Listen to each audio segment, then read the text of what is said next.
ఇక్కడ చూడండి, సుమారు 40 నుంచి 50 కాయలు ఉంటాయి చెట్లు.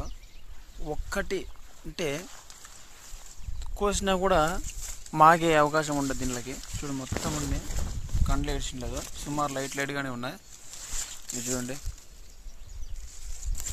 సుమారు అన్ని పచ్చికాయలే, కోసినా కూడా ఇవి మాగవు అనమాట. సుమారు చెట్టు అవే కాయలు. ఒక్కటంటే ఒక్కటి ఇది కండ్లు ఏడుస్తుంది, పీకేకి అవకాశం ఉండే, కండ్లు ఏడ్చిండదు, అన్నీ పచ్చికాయలు అనమాట. ఈ సీజన్ అంతా సీతాఫలం సీజన్. ఇది సుమారు చెట్లు కూడా ఇది ఒక్కటి కొద్దిగా పర్వాలేదు. చూడండి, ఇలా ఉన్నా కానీ మాగిపోతుంది. చూడండి, ఈ విధంగా ఉండాలి కాయ. అంటే ఇది మనం మాగిపెట్టినా కూడా మాగుతుంది, అప్పుడు టేస్ట్గానే ఉంటుంది ఇది. ఇక్కడ చూడండి, ఈ చెట్టు కానీ అంతే, మొత్తం అన్ని పచ్చికాయలు, ఇంకా నేత. ఒక్కటంటే ఒక్కటి కానీ ఇది పీగే అవకాశం లేదు. ఇవి మాగవు కానీ మాగవు.